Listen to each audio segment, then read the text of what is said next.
ठाकुर जी से जो भी संबंध जोड़ता है, ठाकुर जी उसे जरूर निभाते हैं। जैसा कि कथा में ठाकुर जी ने देवर का संबंध निभाया है। बांके बिहारी जी के चमत्कार की सच्ची घटना। एक लड़की थी जो कृष्ण जी की अनन्य भक्त थी। बचपन से ही कृष्ण भगवान का भजन करती थी, भक्ति करती थी। भक्ति करते करते बड़ी हो गई। भगवान की कृपा से उसका विवाह श्री धाम वृंदावन में किसी अच्छे घर में हो गया। विवाह होकर पहली बार वृंदावन आई, पर नई दुल्हन होने की वजह से वह कहीं जा न सकी और मायके चली गई। और वह दिन भी आया जब उसका पति उसे लेने उसके मायके आया। अपने पति के साथ फिर वृंदावन पहुंच गई। पहुंचते पहुंचते उसे शाम हो गई।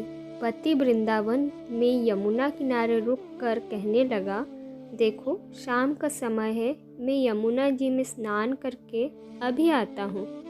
तुम इस पेड़ के नीचे बैठ जाओ और सामान की देखरेख करना। मैं थोड़े ही समय में आ जाऊँगा। यही सामने हूँ, कुछ लगे तो मुझे आवाज़ दे देना। इतना कहकर पति गया और वह लड़की बैठ गई।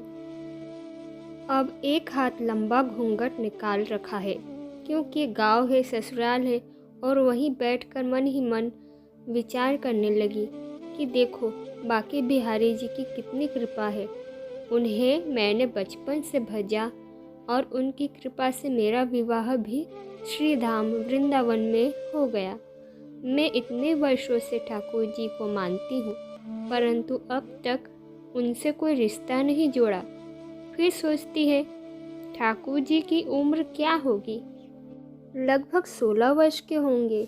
मेरे पति 20 वर्ष के हैं, उनसे थोड़े से छोटे हैं। इसलिए मेरे पति के छोटे भाई की तरह है और मेरे देवर की तरह। तो आज से ठाकुर जी मेरे देवर हुए। अब तो ठाकुर जी से नया संबंध जोड़कर बहुत प्रसन्न हुई और मन ही मन ठाकुर जी से कहने लगी, देखो ठाकुर जी, आज से मैं तुम्हारी भाभी और तुम मेरे देवर हो गए। वह समय कब आएगा जब तुम मुझे भाभी भाभी कहकर पुकारोगे।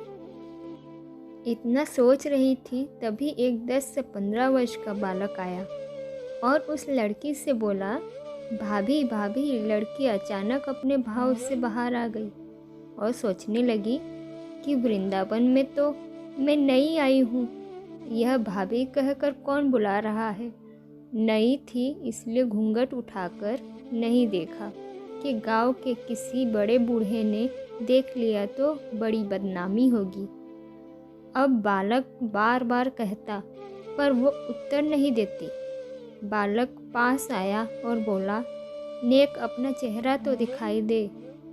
ये सुनकर वो और कसकर घूंघट पकड़कर बैठ गई।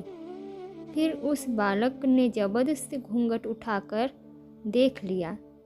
थोड़ी देर में उसका पति आ गया। उसने सारी बात अपने पति से कही। पति ने कहा, तुमने मुझे आवाज़ क्यों नहीं लगाई। वो बोली, वह तो इतने में भाग ही गया था, बस मैंने उसका चेहरा देखा। पति बोला, चिंता मत कर, वृंदावन बहुत बड़ा थोड़े ही है। कभी किसी गली में लड़का मिल गया तो हड्डी पसली एक कर दूंगा। फिर कभी ऐसा नहीं कर सकेगा। तुम्हें कहीं दिखे तो मुझे ज़रूर बताना। फिर कुछ दिन बाद उसकी सास ने अपने बेटे से कहा, बेटा देख, तेरा विवाह हो गया है, बहू मायके से भी आ गई है। तुम दोनों बांके बिहारी जी के दर्शन के लिए अभी तक नहीं गए हो। कल जाकर बहू को दर्शन कराकर ले आना। अगले दिन दोनों पति पत्नी ठाकुर जी के दर्शन के लिए मंदिर जाते हैं। मंदिर में बहुत भीड़ थी। लड़का कहने लगा, तुम स्त्रियों के साथ आगे जाकर दर्शन करो, मैं अभी आता हूँ। अब वह आगे गई पर घूंघट नहीं उठाती। उसे डर लगता कि कोई बड़ा बूढ़ा देखेगा तो क्या कहेगा, नई बहू घूंघट के बिना घूम रही है। बहुत देर हो गई। पीछे से पति ने आकर कहा, अरे बावली, बिहारी जी सामने है, घूंघट काहे ना खोले। घूंघट नहीं खोलेगी तो दर्शन कैसे करेगी। अब उसने अपना घूंघट उठाया और जो बाके बिहारी जी की ओर देखा तो बाके बिहारी जी की जगह वही बालक मुस्कुराता हुआ दिखा।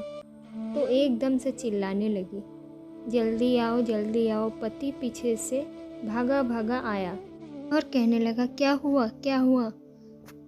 पत्नी ने कहा, उस दिन जो मुझे भाभी भाभी कहकर भागा था वह मिल गया। पति बोला, कहाँ है, अभी उसे देखता हूँ। पत्नी ने ठाकुर जी की ओर इशारा करके बोला, यह रहा, आपके सामने ही तो है। उसके पति ने जो देखा वह अवाक रह गया और वही मंदिर में अपने पत्नी के चरणों में गिर गया और बोला, तुम धन्य हो। वास्तव में तुम्हारे हृदय में सच्चा ठाकुर जी के प्रति प्रेम है। मैं इतने वर्षों से वृंदावन में हूँ, मुझे आज तक उनके दर्शन नहीं हुए और तेरा भाव इतना है कि बिहारी जी ने तुझे दर्शन दे दिया। तो दोस्तों, ये कथा आपको कैसी लगी कमेंट करके ज़रूर बताइए और वीडियो अच्छी लगी तो लाइक भी कर दीजिए। देखा अपने दोस्तों, अगर भगवान के प्रति आप प्रेम, श्रद्धा और विश्वास रखते हैं तो भगवान ज़रूर आपको दर्शन देते हैं, किसी न किसी रूप में आपको दर्शन देते ही हैं। उनका आशीर्वाद हमेशा हमारे साथ होता है।